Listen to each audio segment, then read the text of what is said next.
Praise the Lord. सबको जय मसीह की। कैसे हैं आप लोग? परमेश्वर ने आज का दिन दिया, बहुत बहुत धन्यवाद देते हैं। वचन के लिए प्रार्थना करेंगे। महान अनुग्रहकारी पिता परमेश्वर दयालु है सर्वशक्तिमान, जो वचन पढ़ते हैं पवित्र आत्मा सिखाएं, समझाएं, बुद्धि और समझ ज्ञान दे और आपकी महिमा का कारण होने पाए। उद्धारकर्ता यीशु मसीह के नाम से मांगते हैं, आमीन।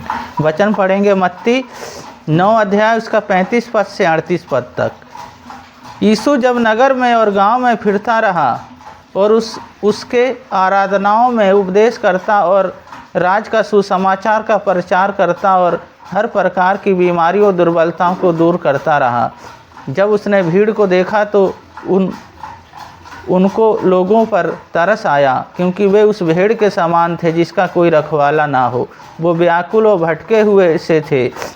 तब उसने अपने चेलों से कहा, पके खेत तो बहुत हैं, मजदूर थोड़े हैं, इसलिए खेत के स्वामी से विनती करो कि वे अपने खेत काटने के लिए मजदूर भेज दे।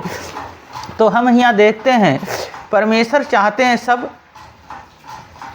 अगुवाई करें, सब अगुवाई करें। तो अगुवाई क्या है? अपने झुंड की रखवाली करना, अपने परिवार की रखवाली करना, और जिस स्थान पे हैं वहाँ हमें रखवाली करना, क्योंकि हम लोग साधारण लोग नहीं हैं, हम परमेश्वर के चुने हुए लोग हैं। यीशु मसीह ने कहा, जब देखा यीशु मसीह ने तो वहाँ पे बीमार थे, व्याकुल थे, सबको उन्हें चंगा किया, बीमारों को।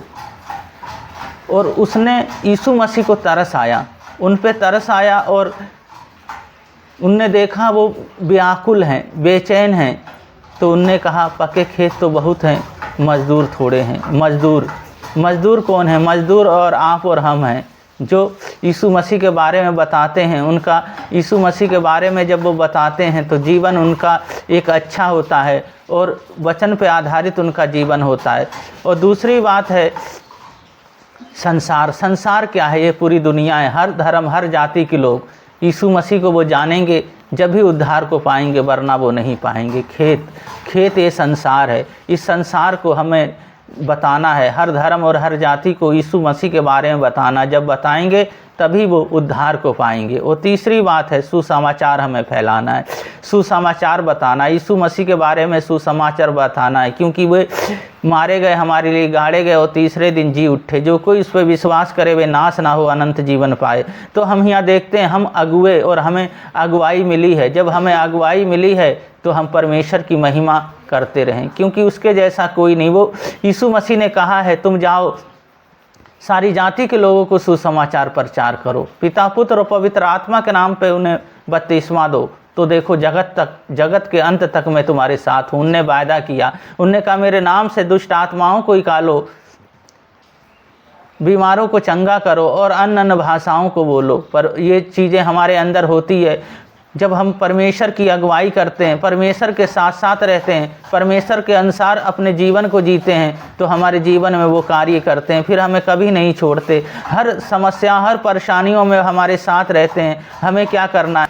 दया करना है, उनके ऊपर तरस खाना है हमें, और उन बातों को बताना जो यीशु मसीह ने इस दुनिया में रहते हुए कार्य किए। तो हम हमारे जीवन में वो हमेशा कार्य करेंगे, हमारे साथ वो रहेंगे, क्योंकि उनके जैसा कोई नहीं। वो जो वायदा उन्होंने किया उस वायदा को निभाने वाले हैं। वो कहते हैं मैं तुम्हें कभी ना छोड़ूंगा, हमारे साथ साथ रहेंगे। हमें पर उसके वचन के अनुसार अपने जीवन को जीना है जो उन्होंने कहा। पहली चीज़ है अगुवाई, दूसरा है संसार क्या है? सब है, सब पूरी दुनिया है। और सुसमाचार, यीशु मसीह के बारे में प्रचार करना। पका खेत क्या है? ये संसार है पूरा, यानी लास्ट का समय चल रहा है, अंत का समय चल रहा है। हम यीशु मसीह के बारे में बताते हैं, लोग उद्धार पाते हैं, अपने मन को फिरा के यीशु मसीह की तरफ आते हैं। इस वचन के लिए प्रार्थना करेंगे। महान अनुग्रहकारी पिता परमेश्वर दयालु है सर्वशक्तिमान, सुंदर वचन दिया प्रभु जी, बहुत बहुत धन्यवाद देते हैं। इस सब बहन भाइयों को आपके हाथों में सौंपता हूँ। जहाँ पे भी कोई प्रॉब्लम है, दर्द है, यीशु मसीह के नाम से चले जाए और आपके सामर्थ्य से भर जाएं। आज आप अगुवाई करें, अपनी सामर्थ्य दे पूरे दिन प्रभु जी, आप इनके साथ साथ रहें। इनके शरीर, प्राण, आत्मा, एक एक अंग सब आपके हाथों में सौंपता हूँ, आपके लहू में ढकता हूँ। ये चुने हुए हर रोजगार, हर बिजनेस पे आशीष दे, बहुत अच्छा से इनका काम चलने पाए। जो शैतान रुकावट लाना चाहता है, कोई रुकावट ना होने पाए प्रभु जी। ये पूर्ण रूप से प्रभु जी आपकी महिमा इनके जीवन से होने पाए। पिता पुत्र पवित्र आत्मा के नाम पे इन्हें आशीषित करते हैं। उद्धारकर्ता यीशु मसीह के नाम से मांगते हैं, आमीन। इसी वचन के अनुसार अपने जीवन को जीते रहें, आनंद रहें, खुश रहें, वो परमेश्वर हमारे जीवन में कार्य करेंगे। क्योंकि यीशु मसीह ने भी कहा है तुम हमेशा खुश रहो। हाँ, इस वचन के लिए परमेश्वर बहुत बहुत आपको आशीष दें। सबको जय मसीह की।